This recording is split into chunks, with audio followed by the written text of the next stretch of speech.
Hola, ¿cómo están? Mi nombre es Sandra Díaz y soy una de las cofacilitadoras de este programa de mentores de innovación social que estamos haciendo con Ematriz, donde estamos Jorge Andrade y yo, donde está Travesía 100, que es una empresa B orientada a eh, servir las necesidades de las personas mayores en Chile para que ellos vivan plenamente y sean una contribución para la sociedad, que nos está prestando su portafolio de innovación para que podamos hacer este programa lo más práctico posible. Y luego está la Universidad Diego Portales, que le interesa mucho meterse en temas de innovación social, innovación cultural y innovación pública. Entonces, este es un programa piloto donde vamos a trabajar en dos áreas. Uno que tiene que ver con el proceso de innovación social, donde ahí vamos a ocupar mucho un libro que acabamos de sacar que se llama Arquitectura de la Innovación, un enfoque universal, que no está orientado necesariamente a la innovación social, sino que a la innovación en general, pero donde en el taller vamos a hacer los esfuerzos para hacerlo complementario y hacer los énfasis necesarios para que nos sirva para la innovación social. Ese es un objetivo. El otro objetivo tiene que ver con entregarle las herramientas para que las personas puedan facilitar procesos de innovación social en sus organizaciones, o en sus comunidades, o en sus barrios, o en aquello que les interese. Entonces, voy a hacer cápsulas todas las semanas para resumir en 10 minutitos, capaz que un poquitito más, qué fue lo que pasó para las personas que no pudieron ir. En este caso, lo que hicimos fue mucho conocernos. Para ello fue fundamental tener una dinámica donde jugando con unas cartas pudimos conocernos y sintonizar. Esto es sumamente importante en los casos de innovación social. Tenemos que construir seguridad psicológica, tenemos que construir cohesión entre las personas y eso se da en base a la confianza. Y eso demora, no es automático, no es hacer rapidito un jueguito y listo, 5 minutos.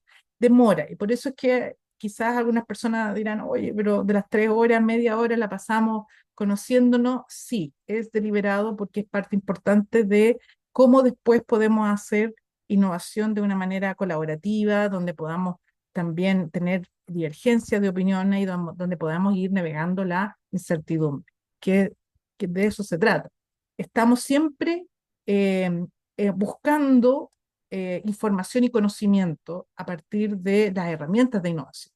Cuando estamos innovando siempre estamos en territorio desconocido y por lo tanto ahí lo que necesitamos es herramientas y mucha cohesión grupal.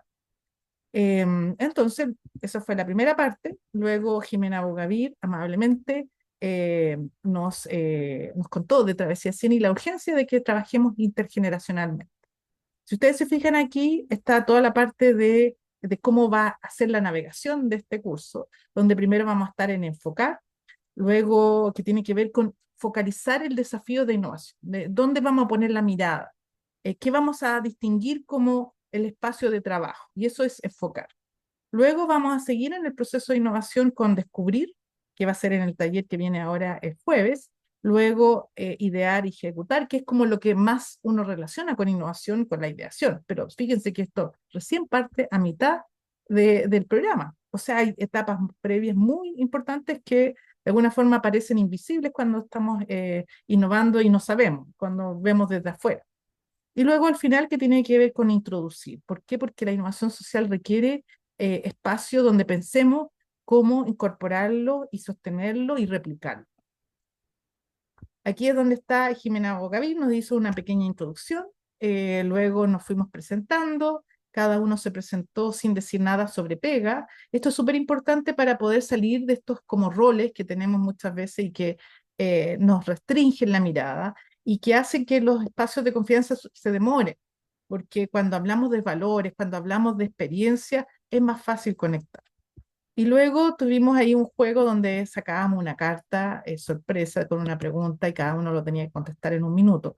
Es importante autorregularse y que en el fondo todos podamos hablar más o menos igual y que no haya alguien que se quede sin hablar. Entonces esto de balancear el espacio de participación también súper importante como herramienta. Y lo que nos enfocamos en esa sesión, que tiene que ver con metodologías para la innovación social, cómo perfilar el proyecto, que tiene que ver con enfocar, cómo distinguir qué es lo que es el desafío, con una pregunta en el cómo podríamos. Y aquí, en este caso, lo que hicimos fue trabajar en el portafolio de 3 desafíos de travesía 100, porque aquí es importante la práctica. Ustedes van a poder leer muchas cosas en el libro y eso es súper importante y complementario. Pero aquí, para hacer innovación y innovación social sobre todo, tenemos que hacerlo muy concreto, muy orientado a la experiencia.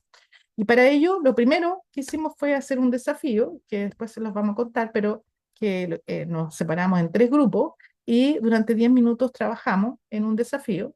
Y luego de eso, cada proyecto, cada grupo tuvo que presentar sus resultados y reflexionar. Y reflexionar sobre el proceso. ¿Por qué? Porque ese juego de alguna forma eh, hacía las veces de emular un proceso de innovación cortito.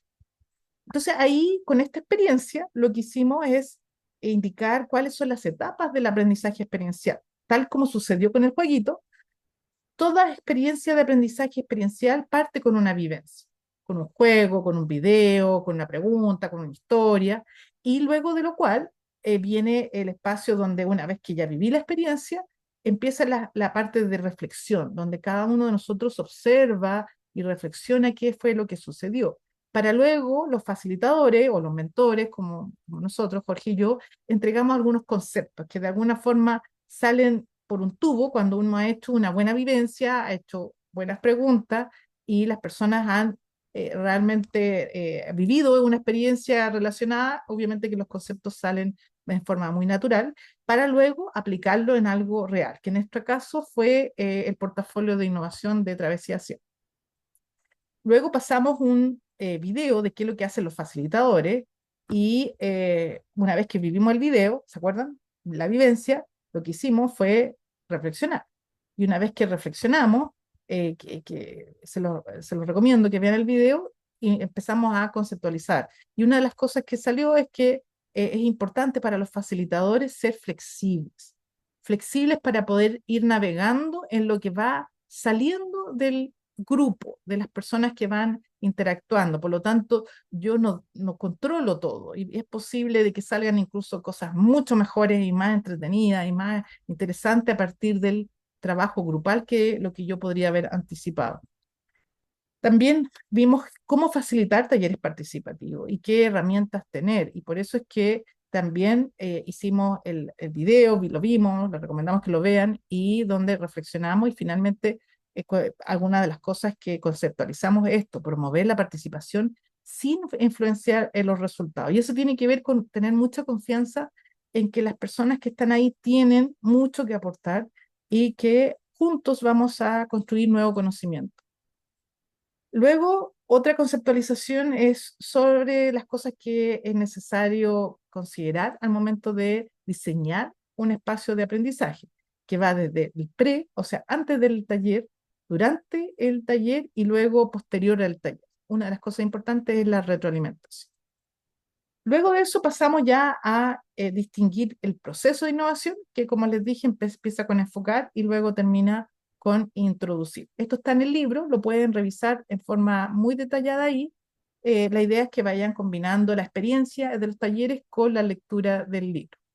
Y este libro fue desarrollado a partir de la experiencia de Moisés Noreña en organizaciones más como corporativas, pero que nosotros aquí en Chile, en Matrix, Jorge Andrade y yo y todo el equipo de Matrix, lo hemos adaptado y lo hemos ocupado en distintos ambientes, pequeñas empresas, FOSIS, empresas B.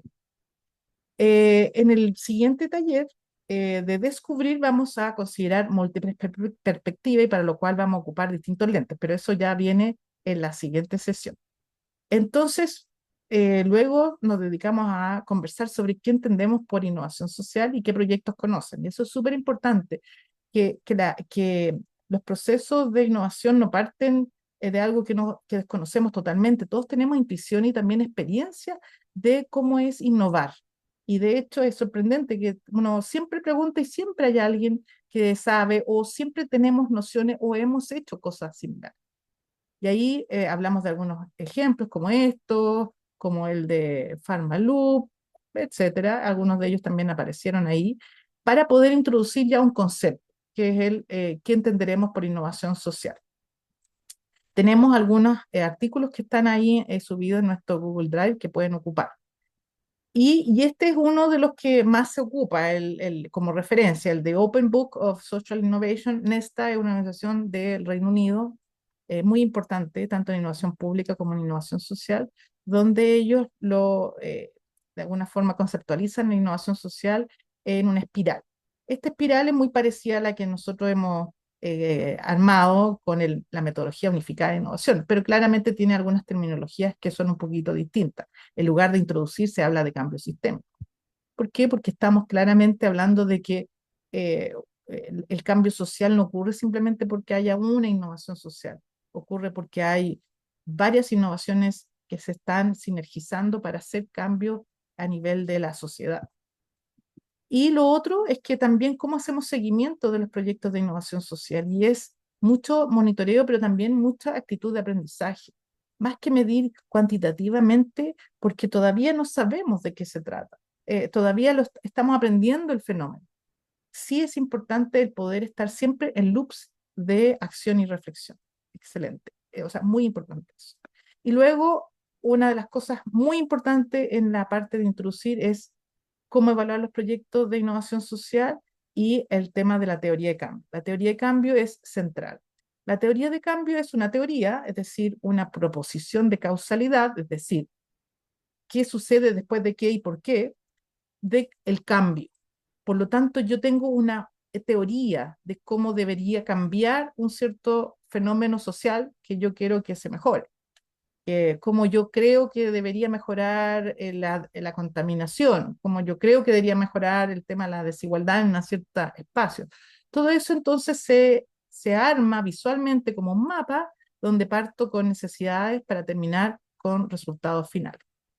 Y eso es la parte de enfocar y por lo tanto lo primero que nosotros hacemos es distinguir cuál es ese encuadre desde el cual vamos a respetar todo el grupo, que va a ser los límites de nuestro desafío y donde adentro vamos a poder tener toda la fluidez que tiene una caja de arena donde en el fondo jugábamos cuando niños. ¿Sí? No nos salíamos de los bordes y ese borde es consensuado. Y tiene también una orientación hacia la visión futura, hacia cuál es el estado deseado que queremos llegar, cuál es ese resultado final, el cambio que queremos lograr. Y eso fue parte de las cosas que conversamos. Tenemos un problema y definimos cada uno de estos y lo hicimos participativamente, el futuro deseado. Para luego definir cuál sería este desafío. Y el desafío siempre lo hacemos como pregunta. Y es una pregunta que siempre parte con el cómo podríamos, porque es siempre colaborativamente. Y háganse usted mismo la pregunta o la experiencia. ¿Qué pasa cuando yo pienso los problemas como cómo mejorar la salud? Es como que yo sintiera que todo el peso está en mis hombros. Mientras que si yo digo cómo podríamos mejorar, inmediatamente pienso en cómo lo puedo hacer con otros.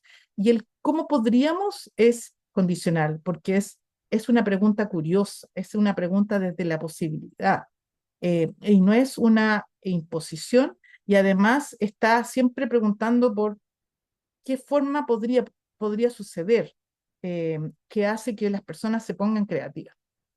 Esto lo practicamos varias veces y pudimos relevar la importancia del cómo podríamos, que empieza con un verbo, luego es incluir lo que se desea intervenir y siempre centrado en el usuario. El usuario es importantísimo. Los procesos de innovación parte con un usuario, una persona de carne y hueso, que obviamente representa un grupo de personas. Obviamente que no vamos a hacer una innovación social para una persona en particular, pero esa persona en particular de alguna forma representa un cierto grupo.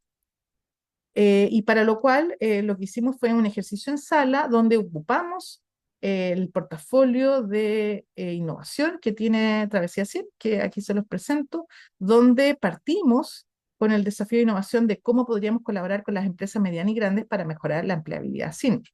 A partir de lo cual aparecieron tres proyectos que están de alguna forma caracterizados en la carpeta de Google Drive, ustedes pueden leer, porque cada uno de ellos tiene un perfil de proyecto. Pero este perfil de proyecto lo que hicimos fue que cada grupo lo leyera en silencio un ratito y luego en forma grupal pudiera hacer una definición del subdesafío, el subreto dentro de este gran desafío.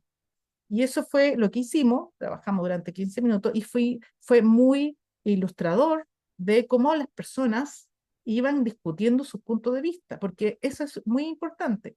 En la innovación social hay que tener la vista en dos niveles, uno en el resultado y otro en el proceso. Y muchas veces en innovación social quizás hay que privilegiar un poquitito el proceso.